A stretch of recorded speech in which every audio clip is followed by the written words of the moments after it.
ప్రభువైన యేసుక్రీస్తునందు మీ అందరికీ శుభములు. చూడండి, దావీదు చాలా సుబుద్ధితో నడుచుకుంటున్నాడు.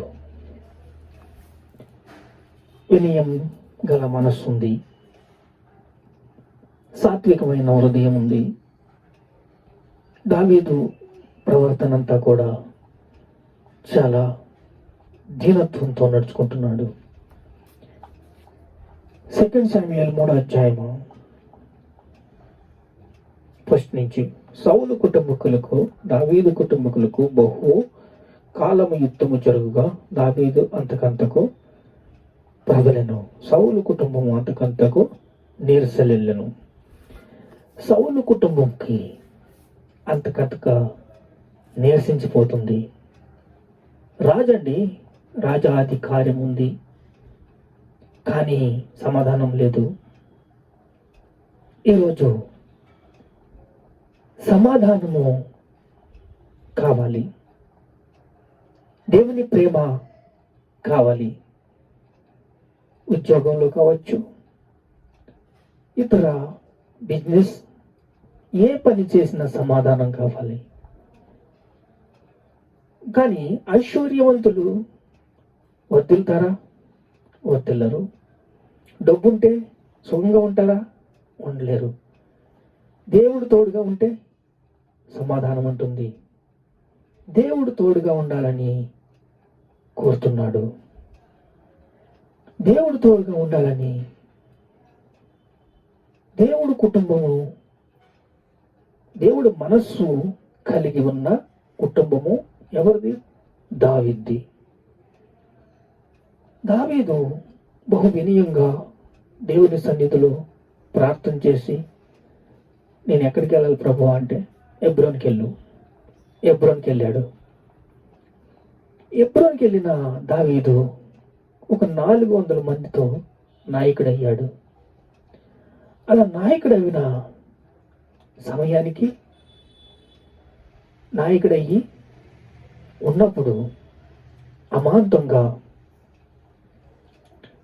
సౌలు కుటుంబంలో గొడవలు, కొట్లాట్లు జరుగుతున్నాయి. సౌలు కుటుంబం నీరసిల్లిపోతుంది. కానీ దావీదు కుటుంబము అంతకంతగా వర్ధిల్లుతుంది.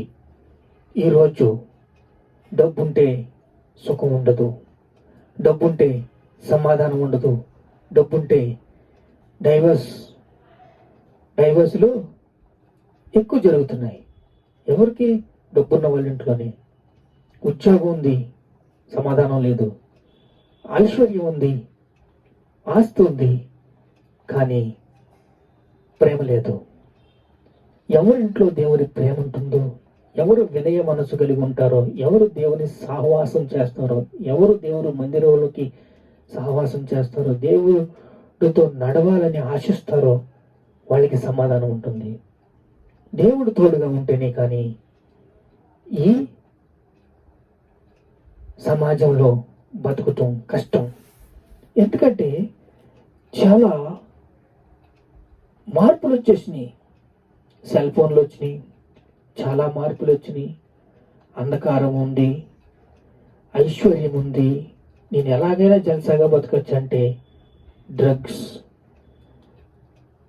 ఇష్టం వచ్చిన జీవితాన్ని జీవించడానికి తన శరీరాన్ని అప్పగించుకున్న మనుషుల్ని దేవుడు చూస్తా ఊరుకోడు. సౌలు కుటుంబంలోని అనేక రీతిలుగా చీలికలు వచ్చేసినాయి. సౌలు కుటుంబంలో అనేక రీతిలుగా డ్యామేజ్ జరుగుతుంది, గర్వం జరుగుతుంది, కోపం, ద్వేషం, అహం, అసూయ ఇవన్నీ కూడా జరుగుతున్నప్పుడు ఏం చెప్పాలో అర్థం కావట్లేదు. ఐశ్వర్యం ఉంది కానీ సమాధానం లేదు. ఐశ్వర్యం ఉంది కానీ, అంతస్తు ఉంది కానీ ఎలా జీవించాలో తెలుస్తలేదు. గమ్యం లేదు, గురి లేదు. అలాంటి టైంలో చూడండి, 1 శామ్యూయల్ 2వ అధ్యాయం 9వ వచనంలో అయితే, తన భక్తులు పాదములు తొట్టిల్లకుండా కాపాడును. తన భక్తులు పాదములు తొట్టెలకుండా కాపాడును. దుర్మార్గులు అంధకారం ముందు మాట మణుగుదురు. ఎవడును బలము చేత ఎవడును జయమునందుడు. బలము చేత ఎవడును జయమునందుడు. ఐశ్వర్యం ఉంటే సమాధానం ఉండదు. ఐశ్వర్యం ఉంటే సమాజంలో ఆనందంగా జీవించలేరు. ఐశ్వర్యం ఉంటే ఆనందంగా జీవించాలనుకుంటే మూర్ఖతనం. చూడండి, దుర్మార్గులు అంధకారం ముందు మాట మణుగుతురు. బలము చేత ఇవ్వడను జయమునందుడు.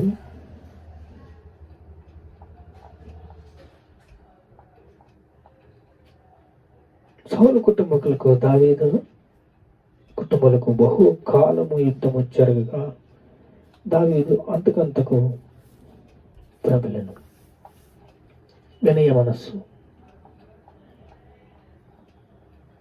వినయంతో జీవిస్తే,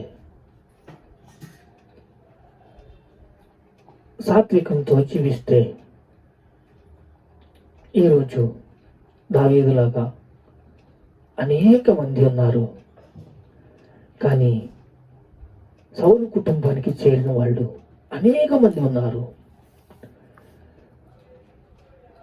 దేవుడంటే లెక్క లేకుండా, భయం లేకుండా, భక్తి లేకుండా నడుచుకునే వాళ్ళు ఎంతో మంది ఉన్నారు.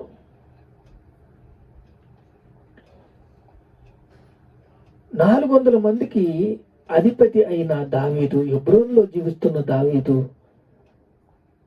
ప్రబలుతున్నాడు, అభివృద్ధి పొందుతున్నాడు. ఆనందం ఉంది, సంతోషం ఉంది, సమాధానం ఉంది. కానీ రాజ్యం ఉంది, సింహాసనం ఉంది, అధికారం ఉంది.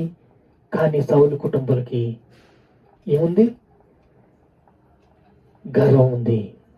సౌలు కుటుంబంలో నీరసించిపోతున్న పరిస్థితి ఇక్కడ వాక్యంలో మనం చూస్తున్నాం. ప్రభువా నీకు స్తోత్రములు. సౌలు కుటుంబం నీరసించిపోతుంది, కానీ అభివృద్ధి పొందుతున్నాడు దావీదు. వినయ మనస్సు గలవాడు, సాత్వికము గలవాడు, దేవుని మనస్సు గలవాడు, దేవునితో సహవాసం గలవాడు, దేవుని సన్నిధితో ఉన్నవాడు, దేవుని సన్నిధిలో విజయం పొందుకున్నవాడు, దేవునితో ఐక్యత పెనుగులాడుతున్నవాడు, ఎప్పుడు దేవునితో సహవాసం చేసేవాడు దావీదు.